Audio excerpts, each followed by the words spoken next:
BBOR Black Box Online Radio, coming to you from West Virginia. BlackBoxNed88 on Instagram for the bonus podcast. And just a quick reminder, every Monday is Zodiac Mondays. Wednesday is an Ask Me Anything. That's an AMA, so please drop your questions below for things that you would like discussed here on the show. And Friday is an Anything Goes. Any subject is fair game, mostly talking about true crime, serial killers, the Zodiac Killer, but any subject is welcome. All right, so please share some ideas in the comment section about what you would like to hear about on this channel, and let's get started. Okay, hello everybody. Today is Friday, another Anything Goes Friday. Welcome to the show.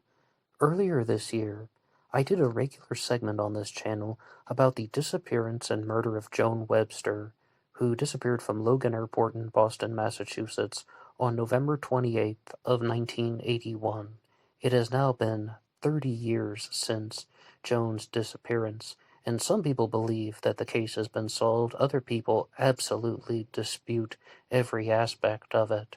But Joan Webster was standing in the taxi line at Logan Airport in Boston, and somebody approached her, a man wearing a pair of glasses and with a shaggy beard and somewhat of a disheveled appearance, and asked her to get out of the taxi line and come with him.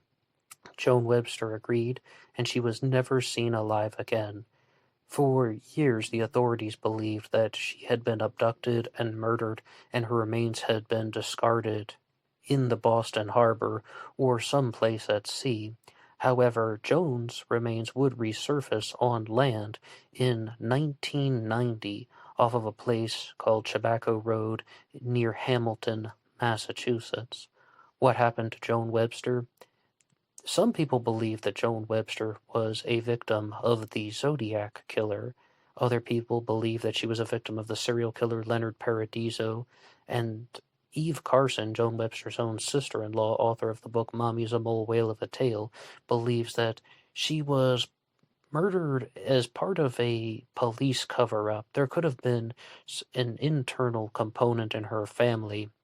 By component, I mean Joan had knowledge of a dark family secret about the Websters, and that her own family may have been responsible for her demise and used their connections through the CIA to have Joan Webster murdered and her remains discarded at that place near Hamilton, Massachusetts. And before we continue any further in the discussion, I would just like to say, rest in peace to Joan Webster.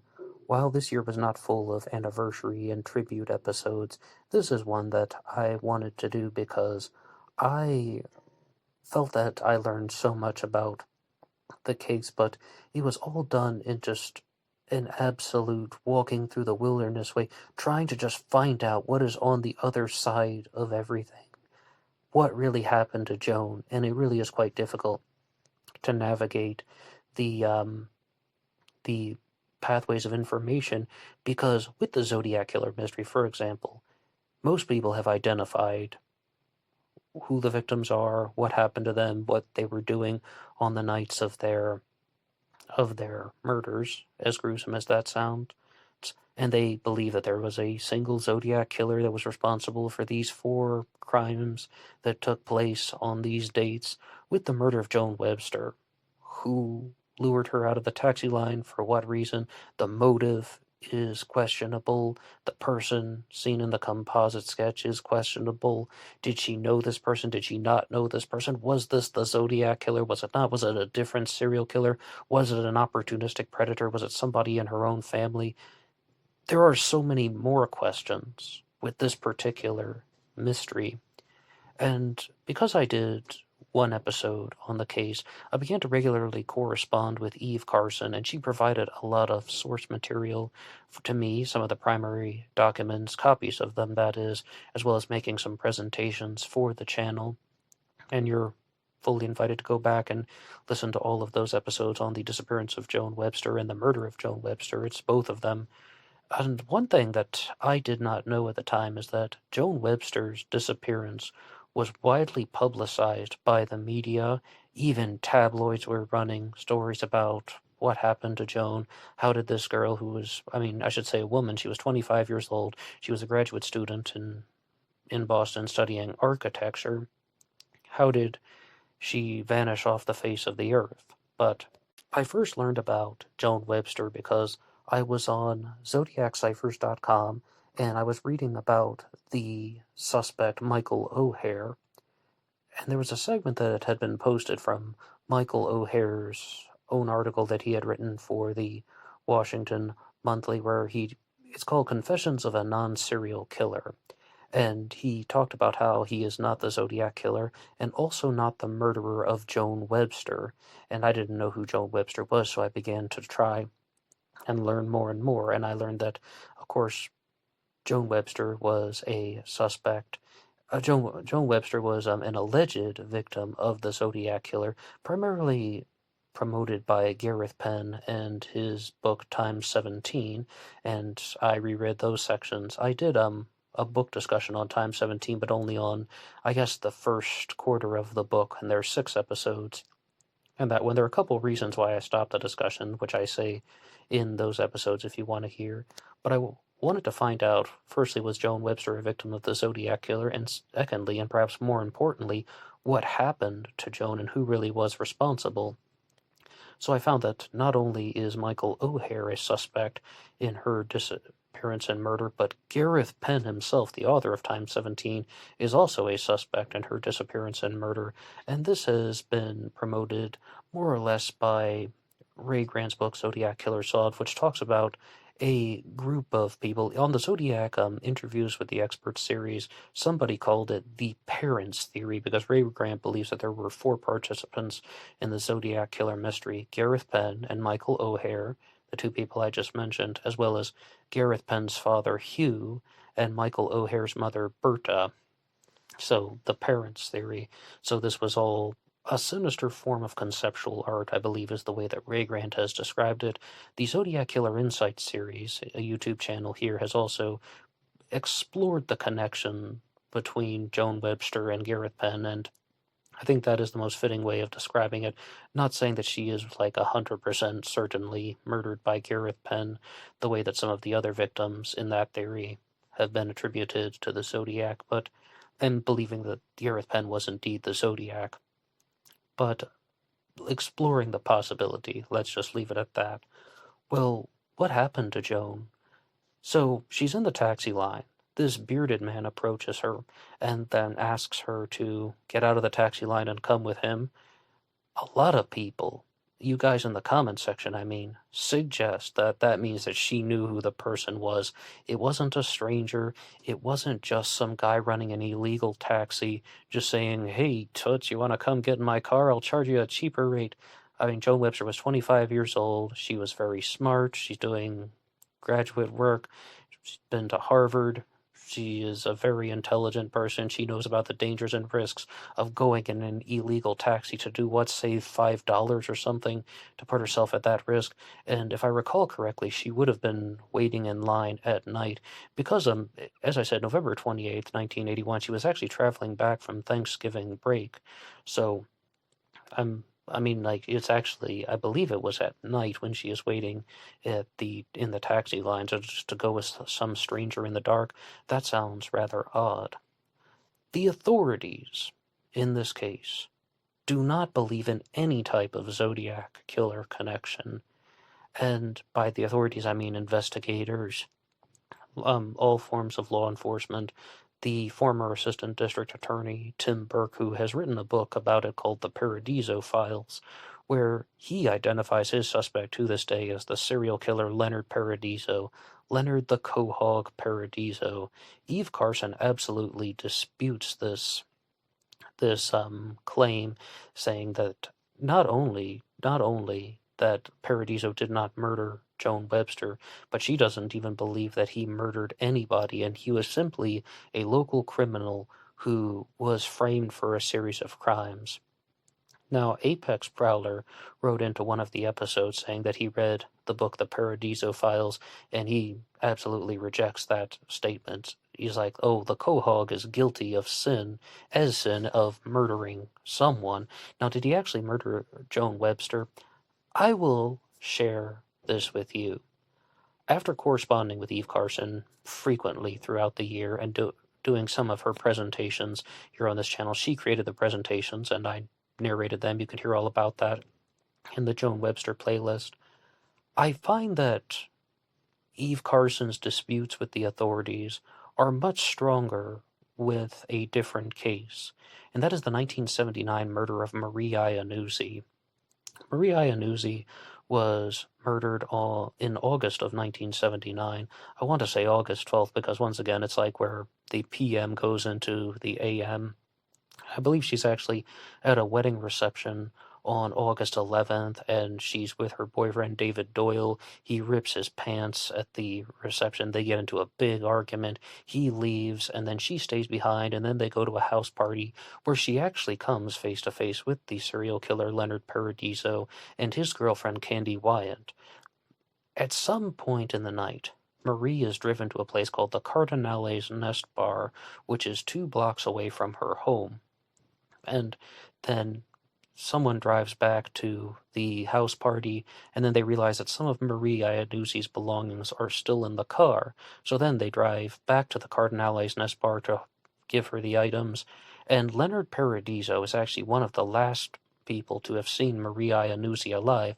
I can comprehend why the authorities believe that he is a suspect, or I can comprehend why he became a suspect at all in the Iannuzzi murder, because, I mean, probably 4 or 5 hours later, she was murdered. She was murdered in the early AM hours of that day, and then her body was found less than 24 hours later on the bank of the Pines River. In a previous episode, I misspoke, and I said that it was the Pine River. The Pine River is actually in New Hampshire.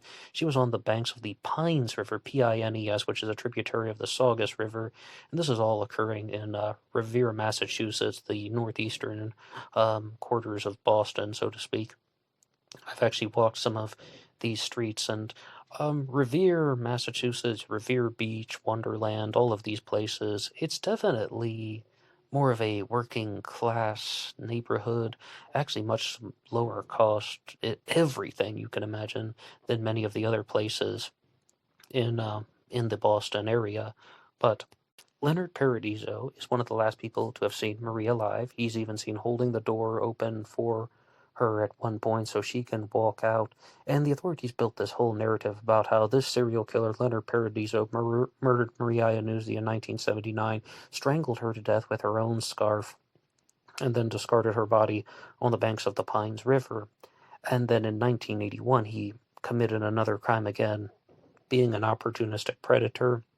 He murdered Joan Webster by driving this illegal taxi, and it was just that. He walked up to her at the taxi line and said, "Hey, I'll take you wherever you want to go, maybe give you a cheaper rate, or say that he can do it faster than the other taxis." The things that taxi drivers say to people to get them to go in these illegal taxis, sometimes they're called black taxis.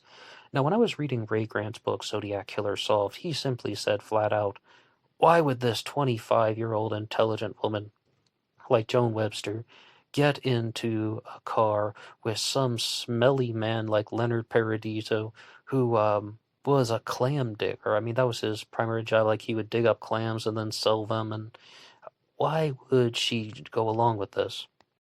I also think that that is a very far out and, I mean, more or less borderline ridiculous theory that not only did Joan Webster get into Leonard Paradiso's car, but what the authorities said happened next was he drove her to a boat called the Malafemina, which I believe means evil woman in Italian. Perhaps he pulled out a gun or coerced her in some way to get onto a boat, the boat that he had, and then he beat her with a whiskey bottle, maybe strangled her, and dumped her remains in the waters of the Boston Harbor. Well, the problem with that was, in 1990, as I said, Joan's remains were found on land, and she was beaten in the head with an object. She died from blunt force trauma. Now, one point that the Zodiac Killer Insight series did point out was, because her remains had been in the ground for 9 years, then she would have lost a lot of the forensic material, or perhaps a better way to put it is, a lot of the forensic material did not survive the process of decomposition. Something else may have also happened to Joan Webster. before her death. But was this the Zodiac killer? Was this an opportunistic predator? Was this the serial killer Leonard Paradiso? I mean, the boat theory was almost certainly wrong because Joan Webster wasn't found in the Boston harbor. And also, perhaps one of Eve Carson's true investigative discoveries was that the boat that they accused Paradiso of bringing Joan Webster on was underwater at the time. Now, Eve can correct me if she hears this episode or not, but I believe the boat sank on July 26th of 1981, and Joan Webster disappeared on November 28th of 1981. So we're talking at least 4 months before the boat was underwater, so there's no possible way that Leonard Paradiso took her on that boat, the Malafemina, beat her with a whiskey bottle and strangled her, and then dumped her body somewhere in the water. It would be physically impossible. The boat wasn't even usable at the time. It had already sank, and Paradiso sank the boat himself by breaking the rudder and doing it as part of an insurance fraud. So, I mean, I can follow the narrative there.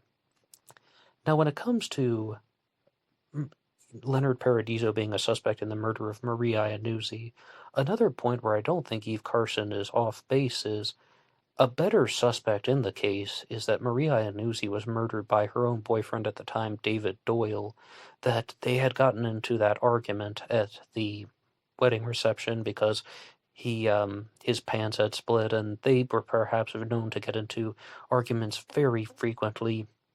And then Marie stays behind. She goes to the house party. She goes to the Cardinale's Nest Bar, which was 2 blocks from her home where she lived with Doyle, and then she exits the bar, and that they got into another heated argument in the apartment, and that David Doyle murdered her because he actually tried to flee the state, and I believe he went to New Jersey, and then he was brought back to Massachusetts. He also had lots of scratches on the face. He said that the cat did it, but they didn't even have a cat. So it sounds like he got into a struggle with his girlfriend, and that he just lost control, and he strangled her with her own scarf, and that led to her death. And then he dumped her body on the banks of the Pines River and tried to get out of town. But all the focus began to be going toward Leonard Paradiso. I can comprehend that again. Now, did Paradiso murder Joan Webster? As somebody who's just learning about this in a total outsider perspective, I don't think that is the most convincing case either in the Iannuzzi murder or the Webster murder. But, well, who did? I mean, you've heard those 2 stories that I've just shared, and how I think that he is not the best suspect in the Iannuzzi murder or the Webster murder. And David Doyle seems like a credible suspect in the Iannuzzi case. But who's the suspect in the Webster murder? I have no idea. Eve Carson believes that there was a type of police cover-up going on. And when I read the book, Zodiac Killer Solved by Ray Grant, he wrote something in the comment section on my book discussion saying that Eve Carson wrote a very good book challenging the authorities and their claims and the ideas that they put forward in their mainstream narrative. Ray Grant wrote that out in the comment section, being clear. But he said he disagreed with Eve Carson's conclusions. And I think that this episode is one where I would have to disagree with some of her conclusions as well, particularly one that talks about a man named Robert Bond. Robert Bond was a jailhouse informant that the authorities were using to get information out of Leonard Paradiso. They were trying to extract info that only the killer would know about the Iannuzzi murder and the murder of Joan Webster. So, when it comes to some type of police cover-up where somebody in law enforcement knew more about Joan Webster's murders and they were covering up for the Webster family because they had connections to the CIA, the part that I have trouble understanding is, how do we know that the interpretation of these passages and transcripts is correct? Most notably, There's this jailhouse informant named Robert Bond, and he has made some statements that Eve Carson has pointed out, but then later, he told me it was named Conley's and Daggert's first, the Atlantic Lobster Company. He did. He quite a few conflicting stories in there. I wrote 'em down, just like you told me. Like at first he told me he strangled her, Joan Webster. The last thing he told me he did it with a whiskey bottle. I wrote both of them down, so you can pick or choose or whatever fucking one you want. Whatever, but this is what you know. You don't stay straight drive all the time. It's kind of conflicting. And Eve Carson wrote out a note in one of our presentations. Strangulation or a whiskey bottle. Robert Bond did not know the manner of Joan Webster's death during the Massachusetts State Police interview on January 14th, 1983. He offered the MSP a choice of strangulation or a blow to the head. Bond indicated for the MSP to choose. My response is very simple, that I'm not convinced that Robert Bond's testimony or his word choice or anything that he has revealed in these statements actually suggests that there is some type of police cover-up. Instead, it seems like someone who is recalling information that has been told to him. When he says you can pick or choose whatever you want, or I guess the exact quote is, so you can pick or choose or whatever fucking one you want, Bond indicated for the Massachusetts State Police to choose. That, to me, just seemed like someone who says, okay, this is what the guy told me. I mean, you can do whatever you want with it if it's important to you. If not, that's not my problem, but this is what he told me. That seemed like someone who was passing on information but wasn't too concerned with the consequences. And as I said, Robert Baum was a jailhouse informant, and yes, he did think that there was going to be something for him at the end of this. So I guess I'm not convinced that there was a police cover-up, and the suspect that Eve Carson did identify is a trooper named Andrew Palumbo, who was involved with a lot of the investigations and proceedings, and some reasons for this is he had very expensive tastes and hobbies. He was really into sports cars, and he needed money to fund this lifestyle, and one way he could have done that is by doing some illegal things on the side. And it took me a while, though, after discussing this with Eve Carson, to get a definitive answer. Who do you think murdered Joan Webster? And she said Andrew Palumbo, and I was like, okay, but if it's a police cover-up, who are they covering up for? Like, what on earth is going on? And then she revealed that the person in that composite sketch, the bearded man in the photo, or composite, it's not a photo, it's a sketch. The bearded man in that sketch could actually be George Webster, who is Joan Webster's own father. I have two responses to this. The first is, I can comprehend what she's saying, that Joan Webster would have gone along with her own father. He shows up, he's like, hey, I just have the car right over here. Actually, yeah, it turns out I had to come to Boston for some reason, for something, and someone that she would have approached easily. So I can completely get that, as opposed to somebody like Leonard Paradiso, or as opposed to somebody like the Zodiac killer. Now, Michael O'Hare, though, is very famous to have had his education in architecture. He is a lecturer on public policy, and could he have crossed paths with Joan Webster? Could he have known Joan Webster personally? Yeah, that I can follow. Gareth Penn, I don't know how on earth he would have had any connections to Joan Webster to the point where she would have just casually gone along with him. But firstly, as far as George Webster being responsible for his own daughter's murder, I'm just not convinced that that's what happened. And I've pressed Eve Carson a little bit for that, and she simply says that she took the blinders off a long time ago and is looking at all options, but I don't know what the dark family secret would have been that George Webster would have had his own daughter murdered for. Eve Carson did share some messages with me where he sounds very deranged, and by sounds, I mean I was reading them. Some emails that had been written to her by George Webster, and yes, he does sound like someone who isn't completely mentally stable, but did he have his own daughter murdered, and was he the person who assisted in having Joan Webster transported to the site where she was murdered, I just am not convinced of that.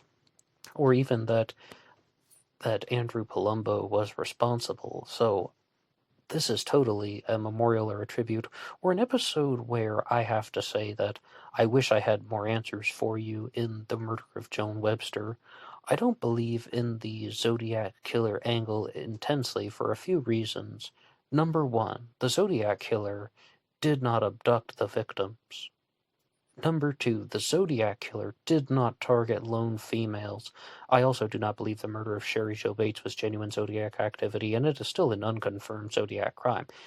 I mean, I just have to restate that. The Zodiac killer did not target lone females. The first three confirmed crimes in Zodiac activity occurred at Lovers Lanes, where there was one male and one female present. The final Zodiac confirmed victim was Paul Stein on October 11th of 1969.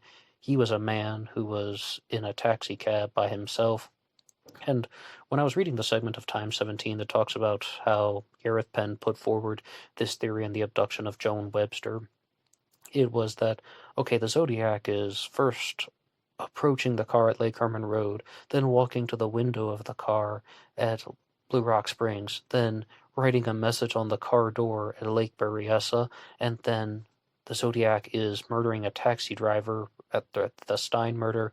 Now at the Webster murder, the Zodiac is driving the taxi. He's driving the victim to the site where she will be murdered, and he was planning to hide her body, and he thinks that it was an additional layer to the Zodiac's criminal plan, criminal masterpiece. I just want to point out something, that in Michael O'Hare's article, Confessions of a Non-Serial Killer, he openly denied being the Zodiac killer as well as committing the murder of Joan Webster, and later on in the article, he also uses the terms the Zodiac Webster murders.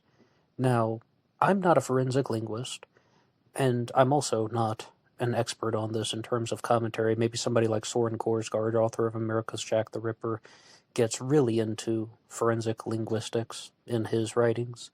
But to me, I think that is somewhat significant of showing innocence rather than guilt for Michael O'Hare. And I know you might think that's petty or trivial, or that's just a small detail that he referred to the crimes as the Zodiac Webster murders. But if he were indeed the Zodiac killer, and he committed the Zodiac crimes, then he would have also committed the murder of Joan Webster. Those would have all been committed by the Zodiac killer. But that type of differentiation, to me, suggests that he believes that not only he is not the Zodiac killer, but that the two crimes were committed by different people, the Zodiac murders and the murder of Joan Webster in 1981. But what do you guys think? I would love to hear your responses to that challenge. As previously stated, Joan Webster disappeared on November 28th of 1981. A big reason why she gets counted as a possible Zodiac killer victim is in 1982, a card was mailed that was referred to as the Santa Claus card. And it didn't really say much, but it has an SC on it, and some people believe that it was a Zodiac communication. Some believe that it was a Zodiac copycat. Eve Carson shared a very interesting theory with me, her own hypothesis, I should say, and that is that the card was actually fabricated by Gareth Penn because he wanted to draw attention to the Webster case because he thought that it could be related to the Zodiac murders, and that he wanted to get the family of Joan Webster on his side and believing his theory, and he definitely had lots of interactions with them. Eve Carson has described their interactions as the family played Gareth Penn. In short, they shared lots of things with him that were not true. Eve Carson is also part of Joan Webster's family, I should restate that. But I have a full episode talking about the Santa Claus card, called just that, Zodiac Killer, the Santa Claus card. And while it does look at many other suspects in the murder of Joan Webster, somebody wrote in the comments section saying that it was not Zodiac Killer related. And personally, I found that very strange because Gareth Penn is a Zodiac Killer suspect, and he was accused of creating the Santa Claus card.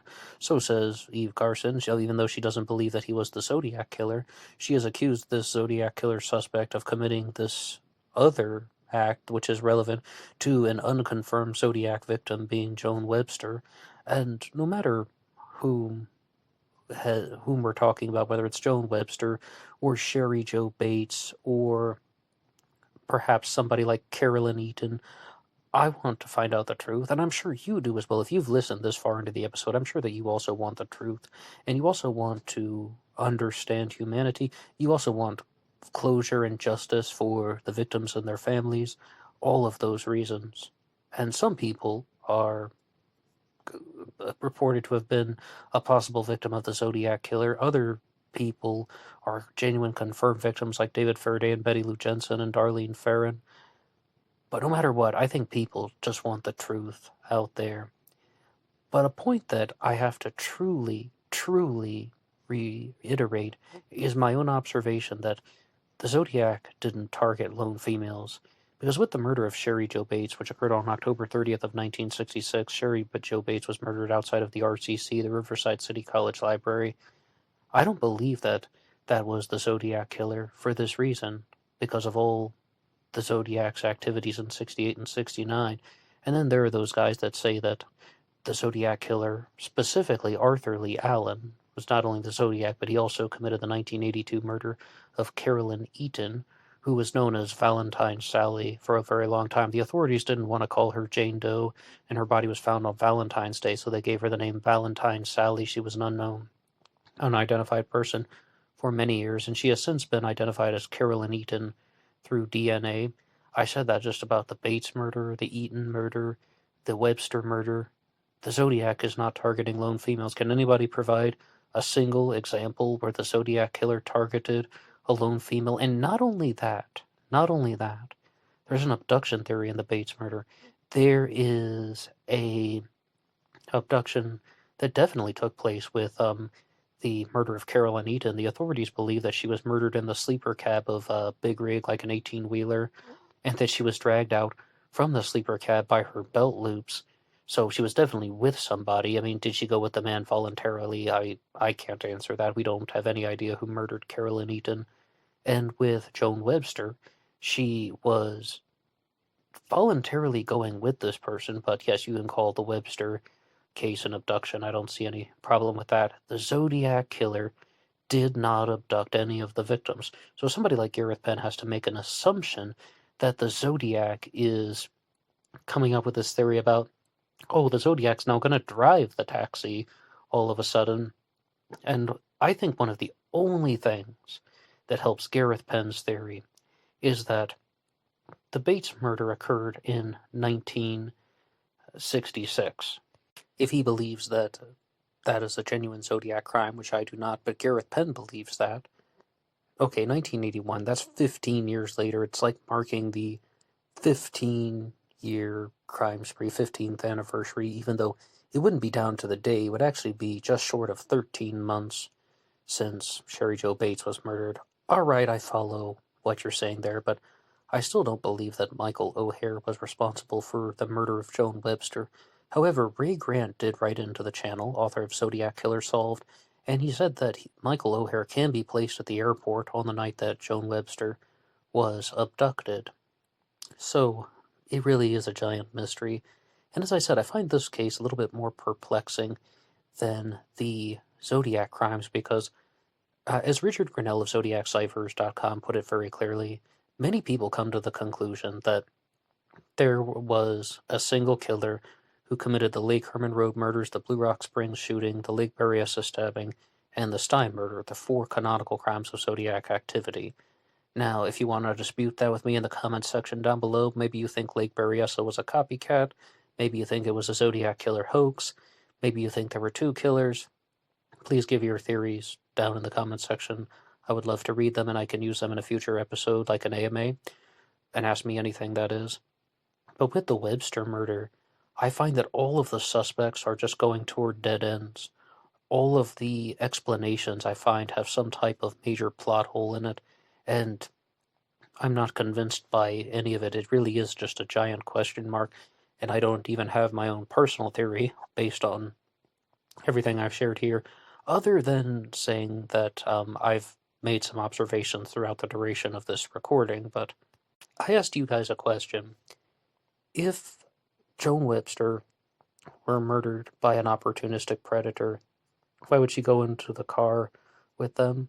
Like, why would this intelligent 25-year-old woman get into a black taxi with a total stranger? I should say illegal taxi.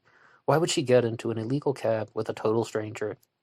That whole thing about some guy approaching her and she just goes there to save $5 or because it's going to be faster.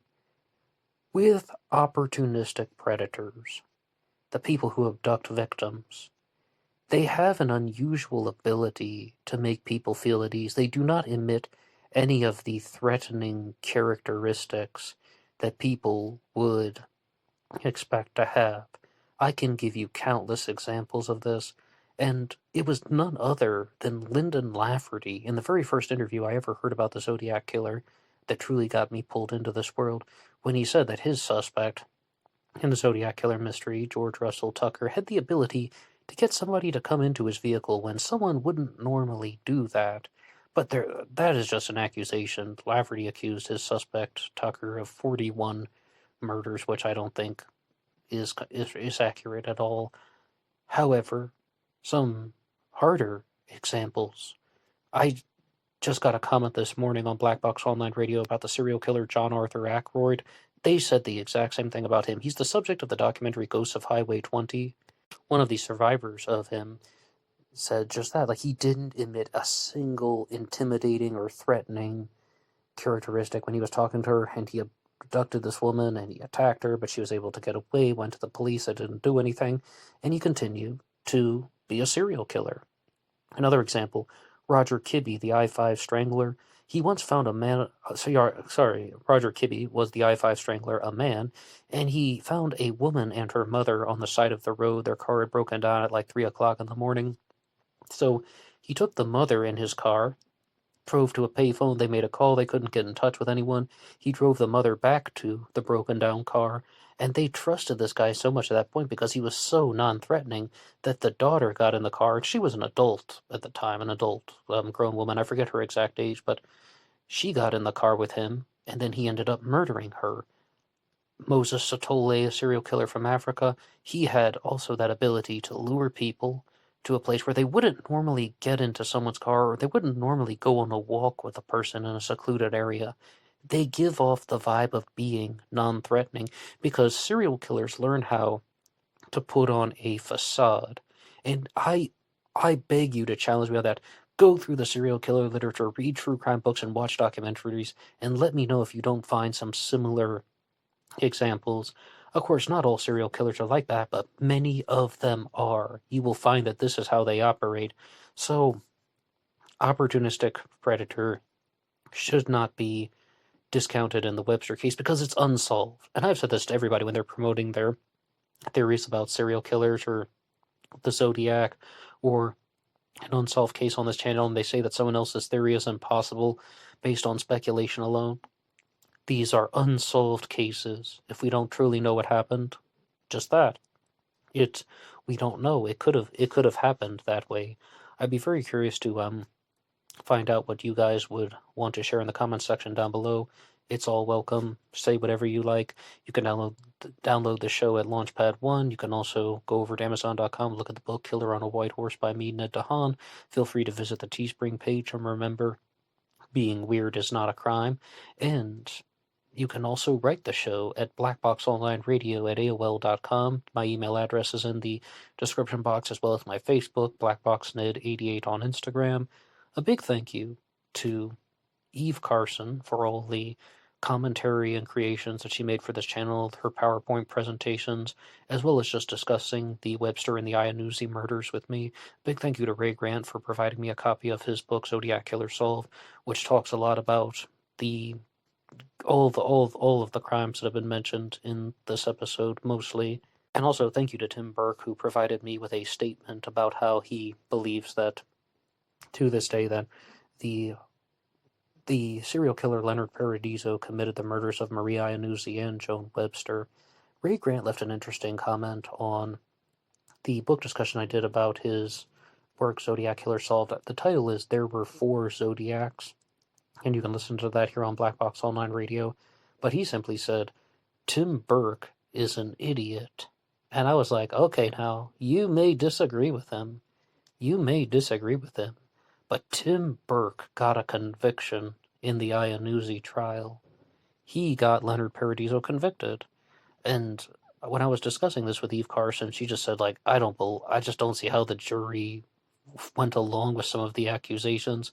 And Tim Burke also informed me that the jury did get to hear about other suspects in the Iannuzzi trial, but that's how the authorities operated with the Webster case. They didn't even need to convict Leonard Paradiso of murdering Joan Webster. What they did was they convicted him of murdering Marie Iannuzzi in 1979, and they attributed the death of Joan Webster to the serial killer Leonard Paradiso. And somebody once asked a question about, did this guy murder only 2 people because a serial killer should have perhaps a higher body count than that? Yes, there are actually 7 murders that have been attributed to Leonard Paradiso, including the 1975 murder of Melody Stakevich, and there are other crimes that he was accused of committing.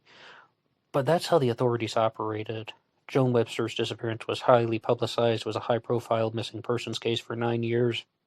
And the way they wanted to get a conviction was not on the Webster case, because at that time Joan's remains hadn't resurfaced. They got the conviction in the Iannuzzi trial, because as I said, Marie Iannuzzi was found on the banks of the Pines River in Massachusetts. So that's how the story played out. What do you think happened to Joan Webster? Do you believe that she was murdered by the Zodiac killer? Was it Leonard Paradiso? Was it an opportunistic predator? Was it her own family member? Was it a police cover-up? Was it the CIA? What do you think happened to Joan Webster? And please put your ideas down in the comment section down below. And thank you so much for listening to this episode. But you can also weigh in on what you think happened to Marie Iannuzzi back in 1979. Do you think that Leonard Paradiso was the most credible suspect, or do you agree with the alternative theory that Marie Iannuzzi was murdered by her ex-boyfriend, or her boyfriend at the time, actually, David Doyle, went on to be her ex-boyfriend, but her boyfriend at the time, David Doyle, who, as I said, tried to flee the state and had unexplained scratches on his face that he said were caused by a cat that he didn't have. What do you think? Put your ideas in the comment section, and I will see you over on Instagram for the bonus podcast. Until next time.